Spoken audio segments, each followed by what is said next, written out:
Banyak hal yang seringkali kita salah ya dalam memahami. Ada istilah-istilah yang sama tetapi ternyata memiliki makna yang berbeda. Dari paparan yang sudah disampaikan mungkin teman-teman ada yang mau bertanya, silahkan.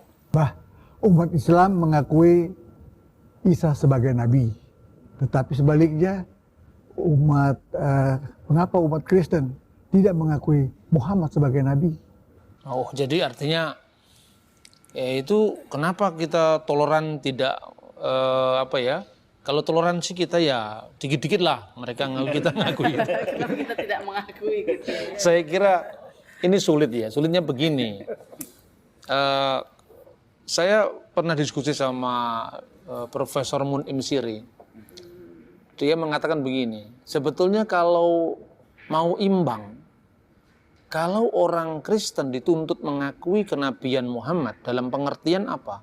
Finalitas risalah, finalitas pewahyuan itu adalah Nabi Muhammad sebagai kata menabiyin, nabi yang terakhir. Seharusnya orang Kristen mengakui dong. Kami kan sudah mengakui Isa, mengakui Nabi Isa sebagai nabi. Kenapa orang tidak mengakui Muhammad sebagai nabi kan itu kan? Ini persoalannya bukan persoalan take and give gitu ya. Persoalannya tidak semudah itu karena begini. Makna kenabian sendiri itu belum clear dalam Islam dan Kristen. Apa maknanya nabi? Biasanya misalnya di dalam Islam itu ya, semua tokoh-tokoh mulai dari manusia pertama itu disebut nabi. Nabi Adam alaihissalam, Nabi Idris, Nabi Hud, Nabi Soleh, Nabi Ibrahim, Nabi Ishak, Nabi Ismail kan gitu kan? Semua disebut nabi dan nabi itu juga adalah rasul. Karena kalau definisi Islam itu nabi itu adalah setiap orang yang menerima wahyu dari Allah tapi tidak wajib menyampaikannya kepada umat. Kalau rasul itu adalah menerima wahyu dari Allah dan wajib menyampaikannya kepada umat. Jadi dengan kata lain, seorang rasul itu pasti nabi. Tapi seorang nabi belum tentu rasul. Definisi ini kan definisi Islam. Kristen tidak mengenal konsep kenabian seperti itu. Adam nggak pernah disebut nabi. Nuh tidak pernah disebut nabi. Lot tidak pernah disebut nabi. Jadi kenabian dalam pandangan Yahudi dan Kristen di satu pihak itu berbeda dengan pandangan Islam di pihak lain. Memang Abraham disebut nabi, tetapi maknanya bukan kenabian dalam konteks yang dipahami secara menyeluruh. Abraham lebih sering disebut sebagai bapak bangsa, patriark. Bukan nabi dalam pengertian seperti Nabi Samuel, Nabi Yosua, tidak seperti begitu juga Daud. Daud disebut nabi dalam makna yang tidak sama dengan misalnya nabi-nabi besar, nabi-nabi kecil tidak sama dengan itu. Itu masih memerlukan pembahasan tersendiri. Kemudian yang kedua, soal finalitas pewahyuan. Muhammad adalah kataman nabiyin, nabi terakhir. Coba kita baca di Ibrani pasal 1, Ibrani pasal 1. Di sini jelas sekali ini posisi teologis Kristen mengenai apa yang disebut doktrin kenabian. Pasal 1 ayat 1 sampai dengan ayat 2. Tolong yang mendapatkannya bisa dibaca. Ibrani 1 ayat 1 sampai 2. Allah berfirman dengan perantaraan anaknya. Setelah pada zaman dahulu Allah berulang kali dan dalam pelbagai cara berbicara kepada nenek moyang kita dengan perantara nabi-nabi, maka pada zaman akhir ini Ia telah berbicara kepada kita dengan perantaraan anaknya yang telah Ia tetapkan sebagai yang berhak menerima segala yang ada. Oleh Dia Allah telah menjadikan alam semesta. Jadi ini jelas bahwa ini pandangan Kristen. Setelah pada zaman dahulu kala Allah berulang kali dengan berbagai macam cara berbicara kepada nenek moyang kita, bangsa Israel maksudnya, konteksnya ini, melalui perantaraan nabi-nabi. Maka pada zaman akhir, akhirit hayamim bahasa Ibraninya, Dia telah berbicara kepada kita dengan perantaraan anaknya. Jadi Yesus Kristus itu finalitas pewahyuan. Tidak bisa kita menghadirkan nabi lain lagi. Sama dengan Islam. Muhammad itu finalitas pewahyuan. Setelah Muhammad nggak ada nabi lagi, makanya Ahmadiyah dikejar-kejar. Meskipun makna kenabian yang disampaikan Ahmadiyah itu beda gitu loh. Tapi kalau nabi-nabi sebelum Muhammad tidak jadi masalah, asalkan semua visi teologisnya itu sama dengan yang dibawa oleh Muhammad, itu saya kira nggak sulit. Justru gara-gara pemahaman yang memaksakan seperti ini, maka lahirlah kesalahpahaman. Karena orang menilai kekristenan dari sudut pandang teologi Islam. Kita menghormati setiap agama. Karena itu ketika kita memahami Muhammad adalah nabi, bahkan kadang-kadang kita menyebut Nabi Muhammad, itu bukan nabi dalam konteks biblical prophet, tapi nabi dalam konteks Islam sendiri. Maka kalau saya katakan, apakah saya mengakui Muhammad sebagai nabi? Ya, saya mengakui Muhammad sebagai nabi. Nabinya umat Islam, bukan nabi kita.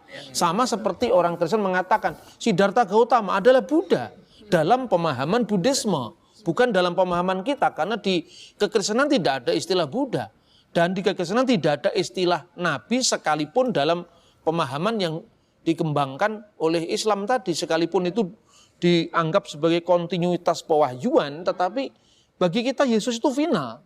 Ini bukan soal toleransi, ini soal sikap teologis yang tidak bisa dipaksakan. Makanya di dalam Islam itu dikembangkan studi yang cukup menarik. Ya, misalnya Buya Hamka sampai-sampai mengakui bahwa Siddhartha Gautama itu nabi. Dia beristihad lah istilahnya, karena Nabi Zulkifli itu kan dalam Islam ada, tapi kan deskripsi historisnya kan tidak lengkap. Maka Zulkifli itu menurut tafsirnya Buya Hamka itu Zul dari kafilah Wasto, yang artinya Siddhartha Gautama.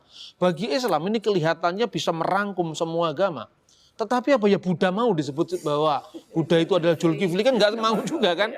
Persoalannya seperti itu. Jadi ini sulit.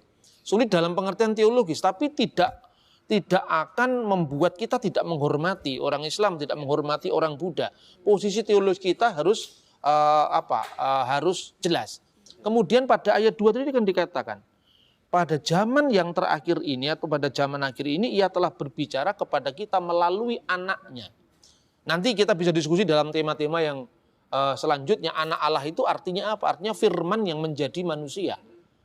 Yesus itu dalam iman Kristen dipahami sebagai firman yang turun menjadi manusia. Makanya di pengakuan iman itu dikatakan nazala minas samai wa tajassada bi rohil kudus wa min Maryam al-adro'i wa ta'anas. Ya kan, itu di pengakuan iman Konstantinopel, Nikia Konstantinopel, di dalam liturgi gereja-gereja ortodoks. Jadi yang telah turun dari surga, yang turun bukan kitab. Yang turun itu adalah firman. Turun dari surga, dan telah menjelma oleh kuasa Roh Kudus dan dari perawan Maria dan menjadi manusia. Jadi kalau posisi Islam itu firman turun menjadi kitab dan penerimanya adalah Nabi Muhammad sebagai nabi yang terakhir, dalam iman Kristen finalitas wahyu itu bukan firman yang turun jadi kitab Injil, tapi firman yang menjadi manusia. Dan itu yang dikiaskan dengan anak Allah sekaligus. Harus ditegaskan Allah itu tidak beranak. Tidak ada orang yang seprimitif yang dituduhkan bahwa Allah itu punya anak, maka bidannya siapa, itu tidak ada itu. Tapi ya orang boleh-boleh aja lah berkomentar. Saya kira itu Pak. Ya. Ada lagi mungkin? Begini Pak, ini cukup menarik ya Pak ya. Ini ada pertanyaan nih dari saya. Ini merupakan pertanyaan klasik yang banyak dari saudara-saudara kita Muslim menanyakan hal ini. Pertama adalah, jikalau memang mereka menganggap bahwa Injil kita ini palsu, Pak. Pertanyaannya, ya, kalau memang palsu, apakah mereka punya Injil yang asli itu? Aslinya mana? Gitu. Gitu ya. Itu muncul loh Pak, itu ada satu spanduk Bible tidak asli. Ya itu kan perspektif teologis yang dipaksakan lagi. Jadi Injil yang ada sekarang tuh kira-kira seperti ini kan. Kan itu karangan Matius, Markus, Lukas, Yohanes, gitu kan. Mana yang asli? Karena ketika dia bertanya mana yang asli, itu bayangannya Injil menurut pikiran mereka. Gitu? Kita harus bisa membedakan antara asumsi teologis dengan fakta historis.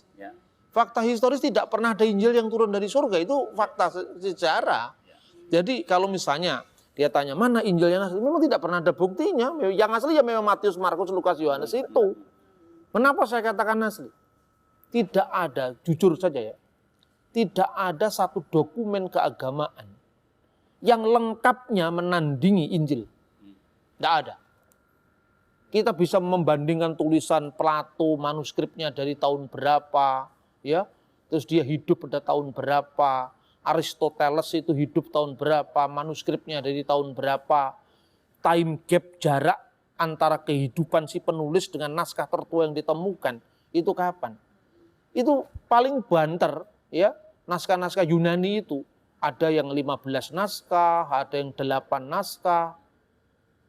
Aristoteles kita akui sebagai seorang filosof besar, ya kan? Bahkan kita ini kalau masuk di fakultas hukum, fakultas ekonomi, yang fakultas ilmu sosial yang lain, dikatakan menurut Aristoteles manusia adalah soon politikon, makhluk sosial. Mana sekarang uji kritik naskah terhadap Aristoteles? Time gapnya 1000 tahun lebih. Tidak sampai 10 biji jumlahnya. Injil ini dan tidak pernah ada pembahasan kritik teks. Textual criticism on Aristoteles. Tidak pernah ada itu. Yang ada justru Injil. Kita memiliki naskah perjanjian baru saja. Itu lebih dari 5.000 manuskrip. Dan bapak-bapak kita semua bisa bayangkan lah sekarang. Sebelum Injil kita bentuknya kodeks. Kodeks itu berjilid ya. Itu kira-kira dari abad keempat atau akhir abad ketiga. Misalnya Kodeks Sinaiticus itu dari tahun 325. Kodeks Vatikanus dari tahun yang kira-kira hampir sama 350. Kodeks Alexandrinus tahun 400. Tapi sebelum Injil dalam bentuk kodeks kita sudah memiliki namanya papirus. Salah satu papirus yang tertua dari kitab Injil itu berasal dari tahun 115 Masehi. Namanya papirus John Ryland yang di kodenya papirus P52. Karena disimpan di perpustakaannya John Ryland. Itu ditemukan di Mesir. Menurut catatan sejarah gereja purba, Yohanes itu murid Yesus yang dikenal dengan Yohanes anak Zebedius atau Yahya bin Zabdi. Itu meninggal di kota Efesus sekarang Turki tahun 96. Naskah Injil tertua yang ditemukan tahun 115. Berarti hanya ada jarak kurang dari 20 tahun. Ini kan sama aja ketika zamannya Pak Harto yang lalu kan. Tahun 98 dia menyerahkan kekuasaannya pada Pak Habibie. Orang bertanya, apa buktinya Bapak Harto pernah menyerahkan kekuasaan pada Habibie? Itu arsipnya masih ada semua. 18 tahun itu kan bukan waktu yang lama, itu waktu yang dekat. Ini ada naskah yang berusia 18 tahun. Jadi ini naskah-naskah Injil terkuno yang bisa kita miliki. Kemudian P52 lalu P66 itu kira-kira dari tahun 120-an atau 125 Masehi. Berjarak kurang dari 30 tahun. Perjanjian baru yang lain ada yang lebih tua lagi. Menurut uji karbon dari Profesor Kim, dia seorang ahli papirus ya. Dia meneliti dari hasil uji karbon itu kira-kira baru tahun 2000-an beliau lakukan itu. Di bawah tahun 2000. Dia lakukan itu, dia mengatakan bahwa ada naskah yang namanya P46 itu isinya 10 surat-surat Paulus.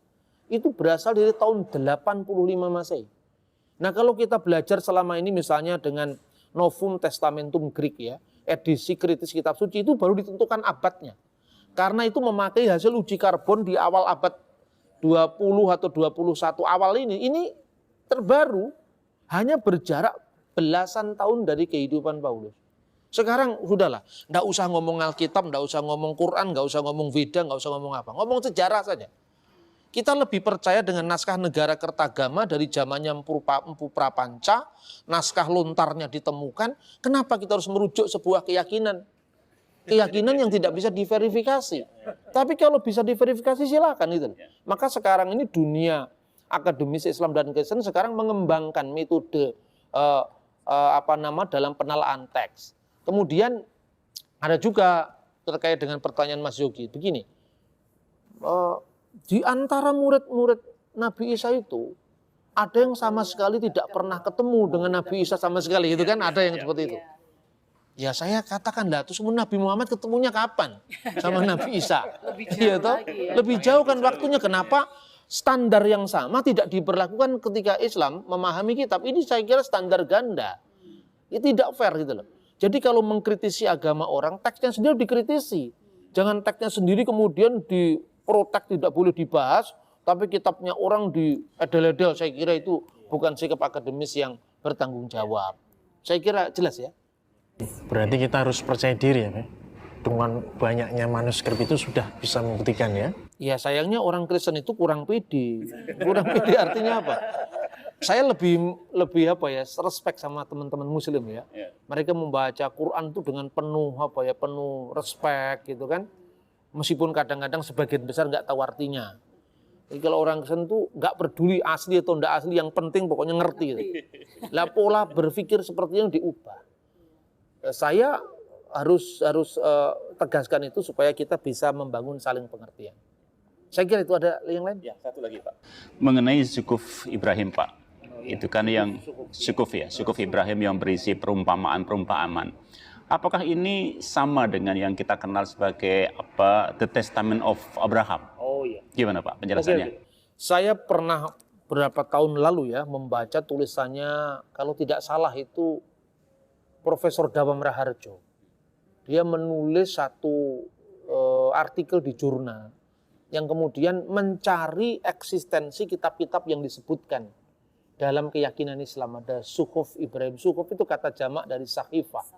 Jadi sebelum diturunkan Taurat ini menurut perspektif Islam ya, nabi-nabi sebelum Musa itu diberi suhuf. Suhuf itu lembaran-lembaran yang mungkin kalau istilah sekarang belum terkodifikasi atau belum tematik, saya nggak tahu. Tapi itu kan pandangan teologis Islam.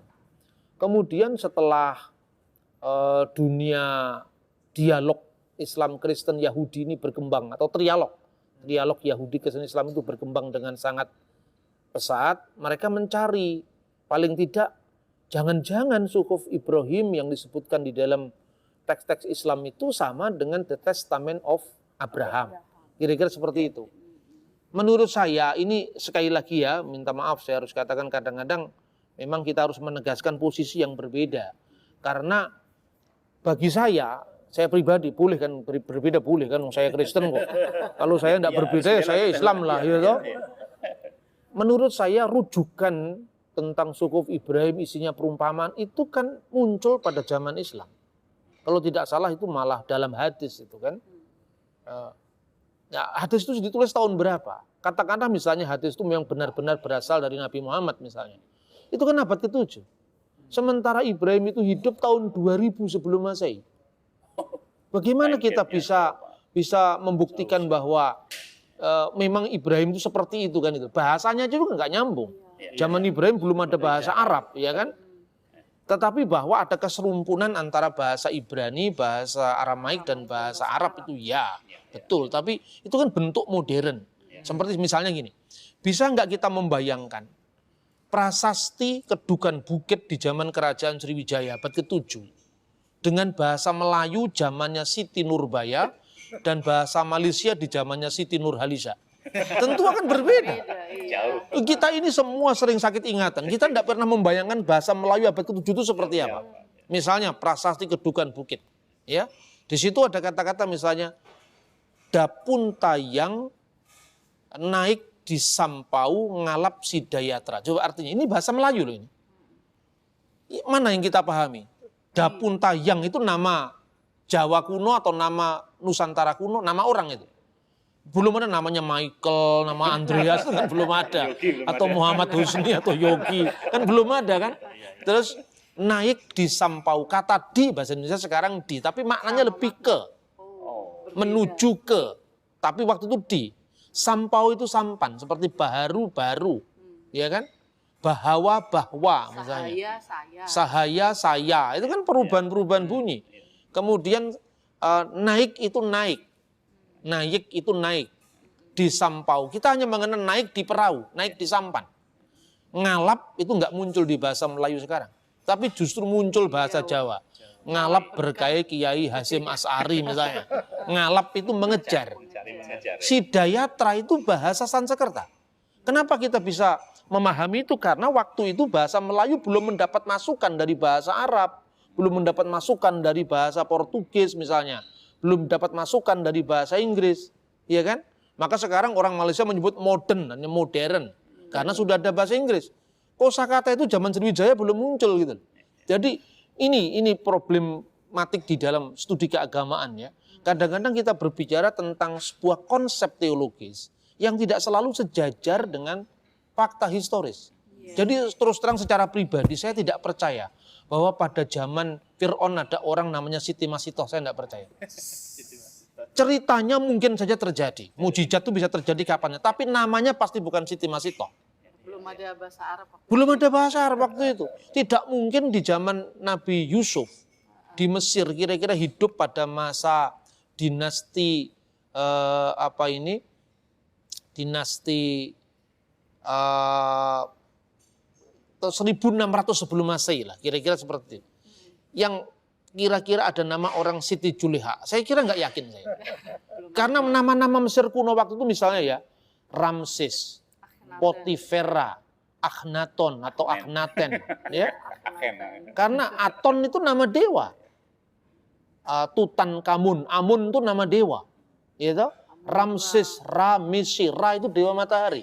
Seperti nama-nama Hindu yang dinaturalisasi dari bahasa Indonesia, namanya Krishna. Setelah jadi Kristen, Krishna Setiawan. Dibaptis Yohanes Krishna Setiawan. Orang tidak paham bahwa ini memerlukan perjalanan waktu yang sangat panjang. Terus kemudian yang disebut The Testament of Abraham itu sebuah buku pseudograf, itu buku apokrif lah, yang muncul di abad kedua setelah Masehi. Ya abad pertama lah setelah Masehi. Isinya kira-kira apa? Di sana digambarkan misalnya visi Abraham jalan-jalan ke surga. Itu tidak ada dalam Alkitab. Terus di sana dia ketika di surga dia melihat anan kafot, awan kemuliaan, atau bahasa Arab amuda denura, cahaya kemuliaan. Nah kemudian Abraham itu menerima orang-orang dalam pangkuannya. Makanya mungkin saja kisah-kisah ini memang didasarkan atas pemahaman Yahudi secara menyeluruh. Makanya di dalam Injil Lukas dikenal namanya pangkuan Abraham. Tapi tidak berarti bahwa naskah ini yang dikutip oleh Injil Lukas. Karena baik Lukas maupun penulis Testamen Abraham itu memiliki Hebraic root atau cultural background yang sama. Jadi misalnya seperti itu. Dengan demikian maka terlalu jauh untuk menyamakan antara Testamen Abraham dengan Suhuf Ibrahim. Meskipun Pak Dawam pernah menulis itu kalau tidak salah, dan itu menarik saja, tetapi artinya mesti ada banyak pembuktian yang dilakukan dulu, apalagi istilah Suhuf itu dikenal di dalam konteks Yahudi Kristen. Mungkin Sefer, kalau Sefer itu kitab. Sifru Takwin misalnya kitab Kejadian, tapi tidak serta-merta terlalu mudah untuk menyimpulkan seperti itu. Saya kira itu.